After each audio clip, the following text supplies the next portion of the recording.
Humphrey had just gotten some snacks from his friends, and now Mr. E said, "It's story time. Let's pick it up there." My ears twitched when he said that. Was he finally going to read the rest of the Sherlock Holmes story from the big red book? My friends were on the edge of their chairs as well. Mr. E reached in his sack and pulled out a piece of paper, which didn't look anything like a book. "Let's write our own silly stories," he said. I sighed. Was I ever going to hear the rest of the Red-Headed League and learn how a real detective works? Mr. E then asked the class to supply different words. Nouns, verbs, words that describe things. Oh, I didn't know there were so many different words. He wrote each of them on the piece of paper. Then he made up a silly story using all those words. The story made no sense at all, but my friends liked it. The door suddenly burst open, and standing there was Mrs. Wright. Her fingers were on the whistle, which made me nervous. Luckily, she didn't blow it. In one hand, Mrs. Wright held a clipboard. "It's Mrs. Wright," Mr. E said. "Right? Mr. Edenopoulos," Mrs. Wright said.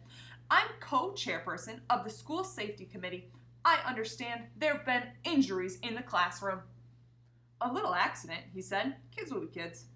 Mrs. Wright shoved the clipboard towards him. "You will have to fill out an accident report. Their parents will be notified." "It was just an accident," Mr. E said. "There were injuries on school property," she said. "A report must be filed." Mrs. Wright took a few more steps into the classroom and looked around. "I also had a report of a student wandering the halls after the lunch bell rang. Was that one of yours?" she asked. "I don't know," Mr. E said. "Was it?" "The hallways should be empty after the bell rings," Mrs. Wright said. "I've put a copy of the rules under the accident report." She fingered that silver whistle around her neck. "The report is due in the morning."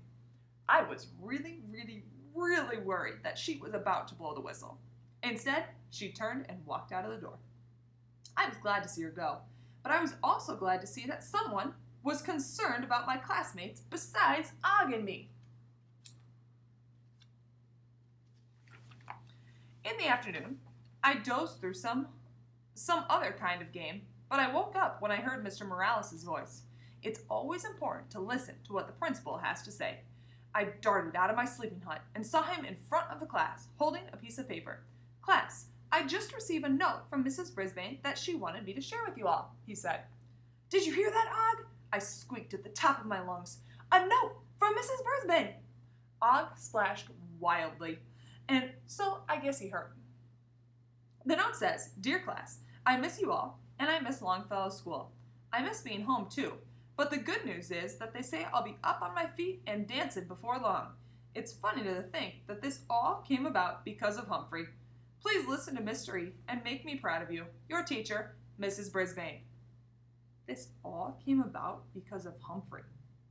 Was it really my fault that Mrs. Brisbane was gone? If she's going to be up on her feet, she must be sitting. But where is she?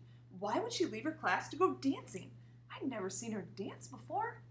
I wasn't just pie-whacked. I was super duper pie-whacked. After Mr. Morales left, Holly's hand shot up. "Mr. E, where is Humphrey going this weekend?" "I give up," Mr. E answered. "Where is he going?" Holly explained how I go home with a different student each weekend. "Okay," Mr. E says, "so who wants to take Humphrey home?" Every single student raised a hand. "Everyone!" "Mr. E," Holly said, "you have to get written permission from the parents." Sometimes I think Holly will grow up to be just like Mrs. Wright. That's not a bad thing, unless she also gets a whistle. Just then the bell rang, ending the school day. Some of the students rushed out to catch the school bus. Others crowded around Mr. E, begging to take me home. "Whoa," he said, "calm down. I'm sure Humphrey will be fine on his own this weekend." Sorry, but I would not be fine without tasty treats and clean water and a poo cleanup. A red-haired woman hurried into the classroom looking worried. She saw Kelsey with the ice pack on her eye and gave her a hug. It didn't take Sherlock Holmes to figure out that she was Kelsey's mom. "Are you okay?" she asked, moving the ice pack. "The nurse called." "Yes," Kelsey said. "Sort of."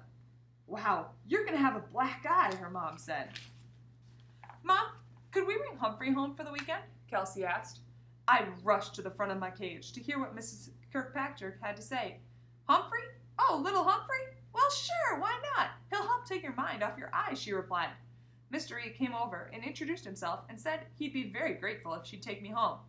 I think we need some kind of written permission, he said. In the middle drawer, I shrieked. That's where she keeps the forms. Mystery didn't understand, of course, but Mrs. Kirkpatrick just wrote on a plain piece of paper, and before I knew it, Kelsey was carrying my cage out of room 26.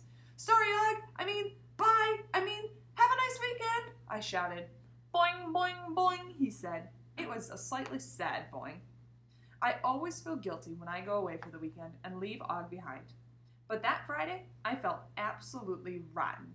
After a few days without Mrs. Brisbane, he would probably be extra lonely this weekend. Humphrey's Detectionary. A mystery. Why are some people, even teachers, positively clueless about how to care for a hamster?